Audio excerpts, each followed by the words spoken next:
एहि विधि प्रभु बन बसहि सुखारी, खग मृग सुर तापस हितकारी। कहु राम बन गवनु सुहावा, सुनहु सुमंत्र अवध जिमियावा। पक्षी, पशु, देवता और तपस्वियों के हितकारी प्रभु इस प्रकार सुखपूर्वक वन में निवास कर रहे हैं। तुलसीदास जी कहते हैं, मैंने श्री रामचंद्र जी का सुंदर वन गमन कहा। आप जिस तरह सुमंत्र अयोध्या में आए वह कथा सुनो।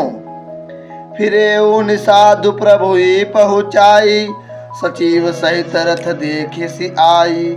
मंत्री विकल बिलोकी निषादु, कहीं न जाई जस भयो विषादु। प्रभु श्री रामचंद्र जी को पहुंचाकर जब निषाद राज लौटा, तब आकर उसने रथ को मंत्री सुमंत्र सहित देखा।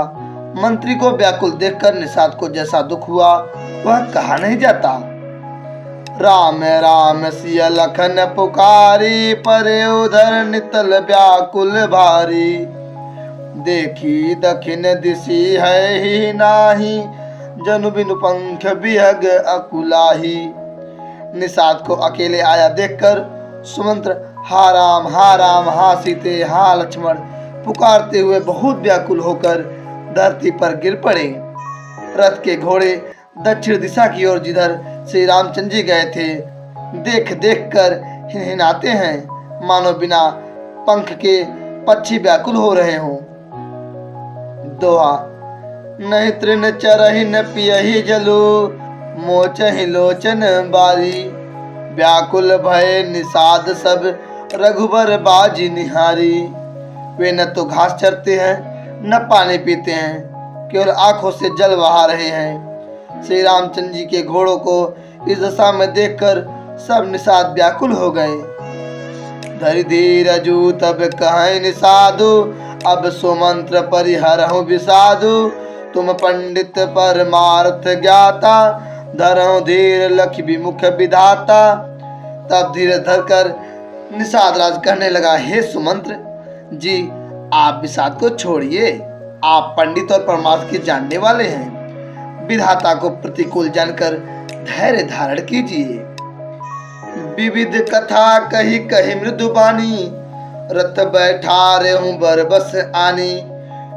शोक शिथिल रथु सकई न हाकी, रघुबर बिरह पीर उर बाकी। कोमलवाड़ी से भांति भांति की कथाएं कहकर निषाद राज ने जबरदस्ती लाकर सुमंत्र को रथ पर बैठाया, परंतु शोक के मारे वे इतने शिथिल हो गए कि रथ को हाँक नहीं सकते। उनके हृदय में श्री रामचंद्र जी के विरह की बड़ी तीव्र वेदना है। चर फराहि मग चलहि न घोरे, बन मृग मनहु आनि रथ जोरे। अडुकी परहि फिर हे रहि पीछे, राम वियोगी विकल दुख तीछे। घोड़े तड़फड़ाते हैं और ठीक रास्ते पर नहीं चलते, मानो जंगली पशु लाकर रथ में जोत दिए गए हों।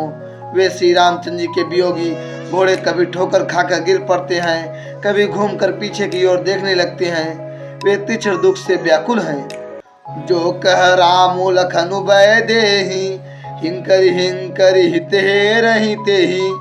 बाजी बिरह गति कहि की मिजाति, बिनु मनि फनिक बिकल जेहि भांति।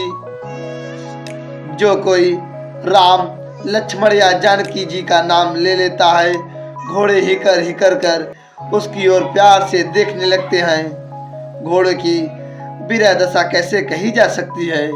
वे ऐसे व्याकुल हैं जैसे मणि के बिना सांप व्याकुल होता है। दोहा। भयो निषादु विषाद बस, देखत सचिव तुरंग। बोली सुसेवक चारि तब, दिए सारथी संग। मंत्री और घोड़ों की यह दशा देखकर निषाद राज विषाद के वश हो गया।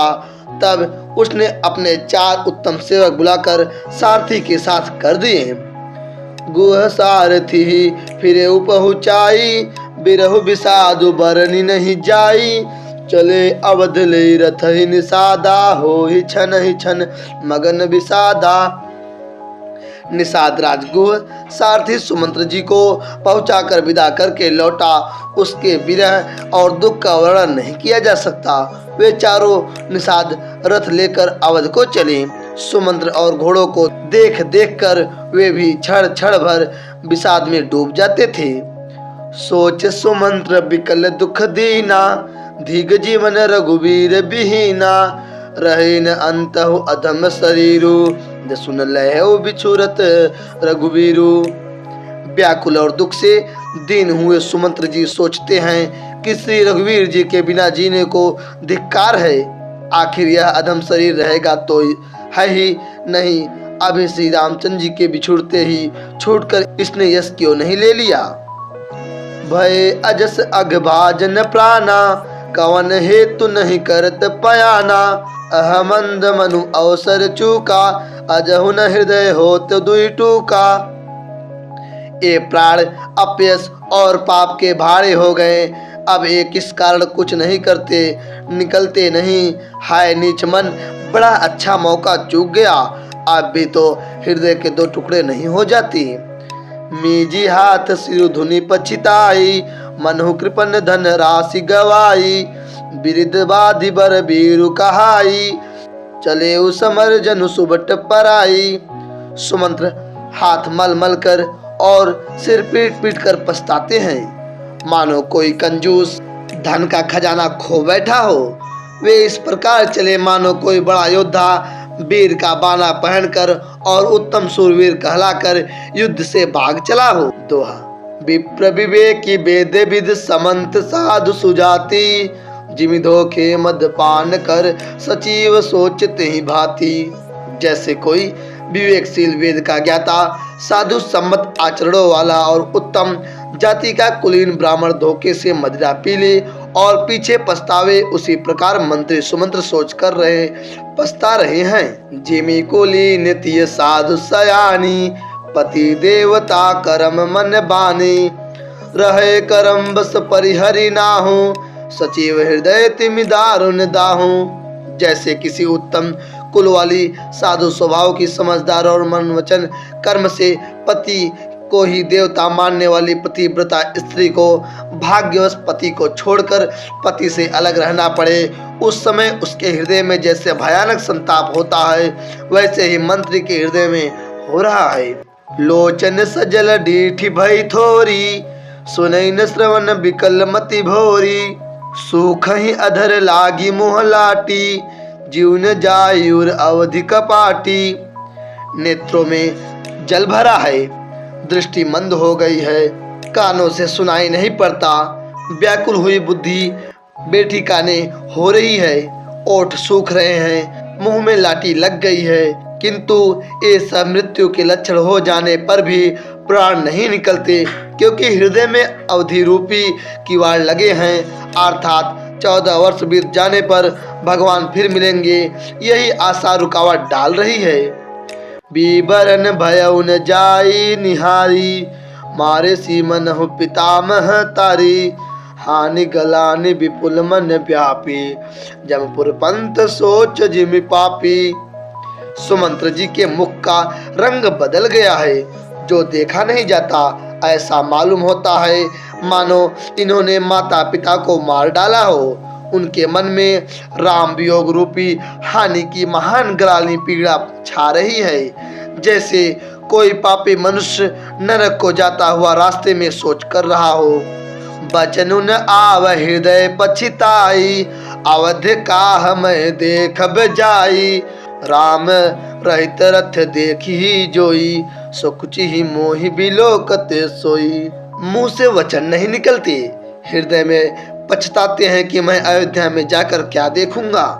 श्री रामचंद्र जी से शून्य रथ को जो भी देखेगा वह मुझे देखने में संकोच करेगा, अर्थात मेरा मुंह नहीं देखना चाहेगा। दोहा। धाय पूछी है मोहि जब, बिकल नगर नर नारी, उतरी देव मैं सब ही तब, हृदय ब्रजु बैठारी, हृदय ब्रजु बैठारी। नगर के सब व्याकुल स्त्री पुरुष जब दौड़कर मुझसे पूछेंगे, तब मैं हृदय पर वज्र रखकर सबको उत्तर दूंगा। पूछिए ही दीन दुखित सब माता, कहब काह मैं तीन विधाता। पूछी जब लखन महतारी, कहियाहू कवन सदेश सुखारी। जब दीन दुखी सब माताएं पूछेंगी तब हे विधाता मैं उन्हें क्या कहूँगा। जब लक्ष्मण जी की माता मुझसे पूछेगी तब मैं उन्हें कौन सा सुखदायी संदेशा कहूँगा। राम जननी जब आए धाए, सुमिरि बच्छु जिमि धेनु लवाई। पूछत उतरु देव मैं तेहि, गेबनु राम लखनु भय देहि।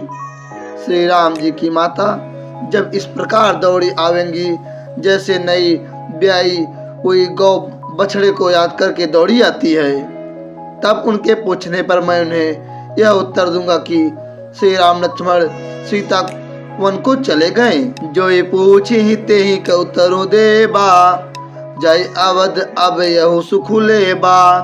पूछी जब ही राव दुख दीना, जीवनु जासु रघुनाथ अधीना। जीवनु जासु रघुनाथ अधीना। जो भी पूछेगा उसे यही उत्तर देना पड़ेगा। हाय अयोध्या जाकर अब मुझे यही सुख लेना है। जब दुख से दीन महाराज जिनका जीवन श्री रघुनाथ जी के दर्शनों के ही अधीन है, मुझसे पूछेंगे देहु उतरु कौन मुँह लाई, आयु कुशल कुंवर पहुँचाई। सुनत लखन सिय राम सदेशु, तृण जिमि तनु परिहरि नरेशु। तब मैं कौन सा मुँह लेकर उन्हें उत्तर दूंगा कि मैं राजकुमारों को कुशल पूर्वक पहुँचा आया हूँ।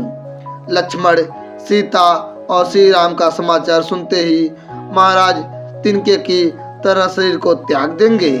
दोहा हृदय न बिदरेऊ पंकज में बिछुरत प्रीत मुनीरू। जानत हो मोहि दीन विधि यहु जात ना शरीरू।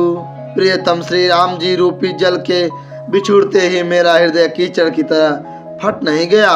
इससे मैं जानता हूँ कि विधाता ने मुझे यह यातना शरीर ही दिया है जो पापी जीवों को नरक भोगने के लिए मिलता है। यही विधि करत पंथ पछितावा, तम सातिर तुरत रथु आवा। विदा किए कर विनय निषादा, फिरे पाय पर विकल विषादा। सुमंत्र इस प्रकार मार्ग में पछतावा कर रहे थे, इतने में ही रथ तुरंत तमसा नदी के तट पर आ पहुंचा। मंत्री ने विनय करके चारों निषादों को विदा किया। वे विषाद से व्याकुल होते हुए सुमंत्र के पैरों पड़कर लौटे। पैठत नगर सचिव सकुचाई, जनु मारे सिगुर बाभन गाई। बैठी बिटप तर दिवसु गवावा, साज समय तब अवसर पावा। नगर में प्रवेश करते मंत्री गिलाने के कारण ऐसे सकुचाते हैं मानो गुरु ब्राह्मण या गौ को मारकर आए हों। सारा दिन एक पेड़ के नीचे बैठकर बिताया। जब संध्या हुई तब मौका मिला। अवध प्रवेश कीन अधि आरे, पैठ पवन रथु राखी दुआरे। जीन जीन समाचार सुनी पाए, भूप द्वार रथु देखन आए। अंधेरा होने पर उन्होंने अयोध्या में प्रवेश किया और रथ को दरवाजे पर खड़ा करके वे चुपके से महल में घुसे। जिन जिन लोगों ने यह समाचार सुन पाया वे सभी रथ देखने को राजद्वार पर आए। रथु पहचानी विकल लखी घोरे, गरहि गात जिमि आतप ओरे। नगर नारी नर व्याकुल कैसे, निगटत नीर मिन गन जैसे। रथ को पहचान कर और घोड़ों को व्याकुल देखकर उनके शरीर ऐसे गले जा रहे हैं, छीड़ हो रहे हैं जैसे घाम में ओले। नगर के स्त्री पुरुष कैसे व्याकुल हैं, जैसे जल के घटने पर मछलियां व्याकुल होती हैं। दोहा सचिव आगमन सुनत सबु, विकल भयोर निवासु। भवनु भयंकर लागते ही, मानव प्रेत निवासु। मंत्री का अकेले ही आना सुनकर सारा निवास व्याकुल हो गया। राजमहल उनको ऐसा भयानक लगा मानो प्रेतों का निवास स्थान शमशान हो। अति आरती पूछै रानी, उतर न आव विकल भय बानी। सुनैन श्रवण नयन नहीं सूझा, काहू कृपा। मंत्री का अकेले ही आना सुनकर सारा निवास व्याकुल हो गया। राजमहल उनको ऐसा भयानक लगा मानो प्रेतों का निवास स्थान शमशान हो। अति आरती सब पूछहि रानी, उतरु न आव विकल भई बानी।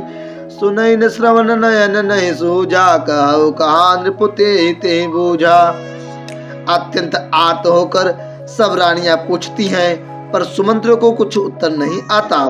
उनकी वाणी विकल हो गई, रुक गई है। न कानों से सुनाई पड़ता है और न आंखों से कुछ सूझता है। वे जो भी सामने आता है उससे पूछते हैं, कहो राजा कहाँ है। दासी न दीख सचिव बिकलाई, कौशल्या गृह गई लवाई। जाय सुमंद्र दिख कस राजा, अमीय रहित जनु चंदु विराजा। दासिया मंत्री को व्याकुल देखकर उन्हें कौशल्या जी के महल में लिवा गई। सुमंत्र ने जाकर वहां राजा को कैसा बैठे देखा, मानो बिना अमृत का चंद्रमा हो। आसन शयन विभूषण हीना, परे ओ भूमि तल निपट मलिना। ले सासु सोच ए भांति, सुरपुर तेजनु खसे उस जाति। राजा आसन शया और आभूषणों से रहित बिल्कुल मलिन उदास पृथ्वी पर पड़े हुए हैं। वे लंबी सांसें लेकर इस प्रकार सोच करते हैं, मानो राजा याति स्वर्ग से गिरकर सोच कर रहे हों। लेते सोच भर छिनु छिनु छाती, जनु जरी पंख परे संपाति। राम राम कह राम सनेही, पुनि कह राम लखन बह देही। राजा क्षण क्षण में सोच से छाती भर लेते हैं। ऐसी विकल दशा है मानो गिद्धराज जटायु का भाई संपाति पंखों के जल जाने पर गिर पड़ा हो। राजा बार बार राम राम हासने ही प्यारे राम कहते हैं, फिर हा राम हा लक्ष्मण हा जानकी ऐसा कहने लगते हैं। दोहा। देखी सचिव जय जीव कही, कीने दंड प्रणामो। सुनत उठे व्याकुल नृपति, कहु सुमंत्र कह रामो। मंत्री ने देखकर जय जीव कहकर दंडवत प्रणाम किया। सुनते ही राजा व्याकुल होकर उठे और बोले, सुमंत्र कहो राम कहाँ है। भूप सुमंत्रु लीन उर लाए, बूढ़त कछु आधार जनु पाई। सहित स्नेह निकट बैठारी, पूछत राव नयन भरी बारी। राजा ने सुमंत्र को हृदय से लगा लिया, मानो डूबते हुए आदमी को कुछ सहारा मिल गया हो। मंत्री को स्नेह के साथ पास बैठाकर नेत्रों में जल भरकर राजा पूछने लगे, राम कुशल कहु सखा सनेही, कह रघुनाथ लखनु बय देही। आने फेरी की बनहि सिधाए, सुनत सचिव लोचन जल छाए। हे मेरे प्रेमी सखा श्री राम की कुशल कहो, बताओ श्री राम लक्ष्मण और जानकी कहाँ हैं। उन्हें लौटा लाए हो कि नहीं, उन्हें लौटा लाए हो कि वे वन को चले गए। यह सुनते ही मंत्री के नेत्रों में जल भर आया। शोक विकल पुनि पूछ नरेशु, कहु सिय राम लखन संदेशु। राम रूप गुणशील स्वभाव, सुमिरि सुमिरि उर सोचत राव। शोक से व्याकुल होकर राजा फिर पूछने लगे, सीता राम और लक्ष्मण का संदेशा तो कहो। श्री रामचंद्र जी के रूप गुण शील और स्वभाव को याद कर करके राजा हृदय में सोच करते हैं। राव सुनाए दीन बनवासु, सुनि मन भयउ न हर्षु हरासु। सो सुत बिछुरत गए न प्राणा, को पापी बड़ मोहि समाना। और कहते हैं, मैंने राजा होने की बात सुनाकर वनवास दे दिया। यह सुनकर भी जिस राम के मन में हर्ष और विषाद नहीं हुआ, ऐसे पुत्र के बिछुड़ने पर भी मेरे प्राण नहीं गए, तब मेरे समान बड़ा पापी कौन होगा। दोहा। सखा राम सिय लखनु जह तहाँ, मोहि पहुँचाओ। नाही त चाहत चलन अब प्राण, कहूँ सती भाओ। हे सखा श्री राम जानकी और लक्ष्मण जहाँ है मुझे भी वहीं पहुँचा दो, नहीं तो मैं सत्य भाव से कहता हूँ कि मेरे प्राण अब चलना ही चाहते हैं। पुनि पुनि पूछत मंत्री ही राव, प्रियतम सुवन संदेश सुनाओ। करहि सखा सोई बेगी उपाऊ। राम लखन सिय नयन दिखाऊं। राजा बार बार मंत्री से पूछते हैं, मेरे प्रियतम पुत्रों का संदेशा सुनाओ। हे सखा, तुम तुरंत वही उपाय करो जिससे श्री राम, लक्ष्मण और सीता को मुझे आंखों दिखा दो। सचिव धीर धरि कह मृदुबानी, महाराज तुम पंडित ज्ञानी। वीर सुधीर धुरंधर देवा, साधु समाज सदा तुम सेवा। मंत्री धीरज धरकर कोमलवाड़ी बोले, महाराज आप पंडित और ज्ञानी हैं। हे देव, आप सूरवीर तथा उत्तम धैर्यवान पुरुषों में श्रेष्ठ हैं। आपने सदा साधुओं के समाज का सेवन किया है। जन्म मरण सब दुख सुख भोगा, हानि लाभ प्रिय। जन्म मरण सब दुख सुख भोगा, हानि लाभ प्रिय मिलन वियोगा। काल करम बस होई गोसाई, बर बस राति दिवस की नाई। जन्म मरण सुख दुख के भोग, हानि लाभ प्यारों का मिलना बिछुड़ना, ये सब हे स्वामी काल और कर्म के अधीन रात और दिन की तरह बरबस होते रहते हैं। सुख हर सही जड़ दुख बिल खाही, दो सम धीर धर ही मन माई। धीरज धरहु विवेक विचारी, छाड़िय सोच सकल हितकारी। मूर्ख लोग सुख में हर्षित होते और दुख में रोते हैं, पर धीर पुरुष अपने मन में दोनों को समान समझते हैं। हे सबके हितकारी रक्षक, आप विवेक विचार कर धीरज धरिए और शोक का परित्याग कीजिए। दोहा। प्रथम बासुतम सा भयउ, दूसर सुर सर तीर। न्याही रहे जल पानु करी, सिय समेत दो वीर।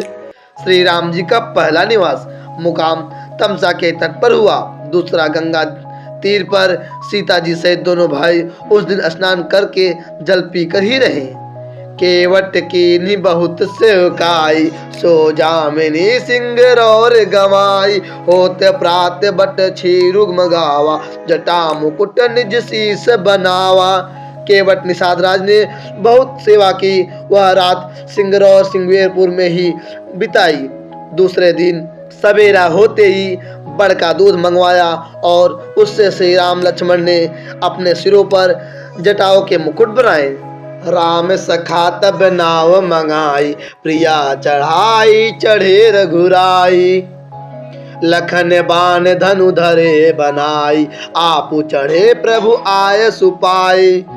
तब श्री रामचंद्र जी के सखा निषाद राज ने नाव मंगवाई। पहले प्रिया सीता जी को उस पर चढ़ाकर फिर रघुनाथ जी चढ़े, फिर लक्ष्मण जी ने धनुष बाण सजा कर रखे और प्रभु श्री रामचंद्र जी की आज्ञा पाकर स्वयं चढ़े। बिकल बिलो की मोहि रघुवीरा, बोले मधुर बचन धरि धीरा। तात प्रणाम तात सन कहु, बारे बारे पद पंकज गहु। मुझे व्याकुल देखकर श्री रामचंद्र जी धीरज धरकर मधुर वचन बोले, हे तात, पिताजी से मेरा प्रणाम कहना और मेरी ओर से बार बार उनके चरण कमल पकड़ना। कर भी पाए पर विनय बहोरी, तात करिय जनि चिंता मोरी। बन मग मंगल कुशल हमारे, कृपा अनुग्रह पुण्य तुम्हारे। फिर पाँव पड़कर विनती करना, हे पिताजी आप मेरी चिंता न कीजिए। आपकी कृपा अनुग्रह और पुण्य से वन में और मार्ग में हमारा कुशल मंगल होगा। छंद। तुम्हारे अनुग्रह तात कानन जात, सब सुख पाई हो। प्रतिपाली आय सुकुशल देखन पाए, पुण्य फिर आय हो। जननी सकल परितोषी परि परि पाए, करी बिनती घनी। तुलसी करहु सोई जतनु, जेहि कुशली रही कौशल धनी। हे पिताजी, आपके अनुग्रह से मैं वन जाते हुए सब प्रकार का सुख पाऊंगा। आज्ञा का भली भांति पालन करके चरणों का दर्शन करने कुशल पूर्वक फिर लौट आऊंगा। सब माताओं के पैरों पढ़कर उनका समाधान करके और उनसे बहुत विनती करके तुलसीदास कहते हैं, तुम वह प्रयत्न करना जिससे कौशलपति पिताजी कुशल रहे। सो गुरु सन कहब संदेशु बार बार, पद पदुम गही। करब सोई उपदेशु, जहि न सोच मोहि अवधपति। बार बार चरण कमलों को पकड़कर गुरु वशिष्ठ जी से मेरा संदेशा कहना कि वे वही उपदेश दें जिससे अवधपति पिताजी मेरा सोच न करें। पुरजन परिजन सकल निहोरी, तात सुना एहो बिनती मोरी, सोई सब भांति मोरे हितकारी, जाते रह नर नाहु सुखारी। हे तात, सब पूर्ववासियों और कुटुंबियों से निहोरा अनुरोध करके मेरी विनती सुनाना कि वही मनुष्य मेरा सब प्रकार से हितकारी है, जिसकी चेष्टा से महाराज सुखी रहे। कहब संदेश भरत के आय, नीति न तजिय राज पदु पाए, पाले हु प्रजहि करम मन बानी, सो एहु मातु सकल सम जानी। भरत के आने पर उनको मेरा संदेशा कहना कि राजा का पद पा जाने पर नीति छोड़ देना, कर्म वचन और मन से प्रजा का पालन करना और सब माताओं को समान जानकर उनकी सेवा करना। और निभाए हो भाई पे भाई, करी पितु मातु शिव जन से हुकाई, ताते भाति ते ही राख बराऊ, ताते भाति ते ही राख बराऊ, सोच मोर जी करे न काऊ। और हे भाई, पिता माता और स्वजनों की सेवा करके भाई पने को अंत तक निभाना। हे तात, राजा पिताजी को उसी प्रकार से रखना जिससे वे कभी किसी तरह भी मेरा सोच न करें। लखन कहे कछु बचन कठोरा, बरजी राम पुनि मोहिनी होरा, बारे बार निज शपथ देवाई, कह बिन तात लखन लरिकाई। लक्ष्मण जी ने कुछ कठोर वचन कहे, किंतु श्री राम जी ने उन्हें बरज कर फिर मुझसे अनुरोध किया और बार बार अपनी सौगंध दिलाई और कहा, हे तात, लक्ष्मण का लड़कपन वहां न कहना। दोहा कही प्रणाम कछु कहन लिए, सियक भई शिथिल स्नेह, थकित बचन लोचन सजल पुलक पल्लवित देह। प्रणाम कर सीता जी भी कुछ कहने लगी थी, परंतु स्नेहवश वे शिथिल हो गई। उनकी वाणी रुक गई, नेत्रों में जल भर आया और शरीर रोमांच से व्याप्त हो गया। तेहि अवसर रघुबर रुख पाई, केवट पार ही नाव चलाई, रघुकुल तिलक चले एहि भांति, देखो ठाड़ कुलिस धरि छाती। उसी समय श्री राम जी का रुख पाकर केवट ने पार जाने के लिए नाव चला दी। इस प्रकार रघुवंश तिलक श्री रामचंद्र जी चल दिए और मैं छाती पर वज्र रखकर खड़ा खड़ा देखता रहा। मैं आपन किमि कहो कलेसु, जियत फिरे उले राम संदेशु, अस कहीं सचिव बचन रही गयऊं, हानि ग्लानि सोच बस भयऊं। मैं अपने क्लेश को कैसे कहूँ जो श्री रामचंद्र जी का यह संदेशा लेकर जीता ही लौट आया। ऐसा कहकर मंत्री की वाणी रुक गई। वे चुप हो गए और वे हानि की ग्लानि और सोच के वश हो गए। सुत बचन सुनत ही नर नाहू, परे उधर निहुर दारुण दाहू, तलफत विषम मोह मन मापा, माजा मन हो मीन कहूँ व्यापा। सारथी सुमंत्र के वचन सुनते ही राजा पृथ्वी पर गिर पड़े। उनके हृदय में भयानक जलन होने लगी। वे तड़पने लगे। उनका मन भीषण मोह से व्याकुल हो गया, मानो मछली को माजा व्याप गया हो, पहली वर्षा का जल लग गया हो।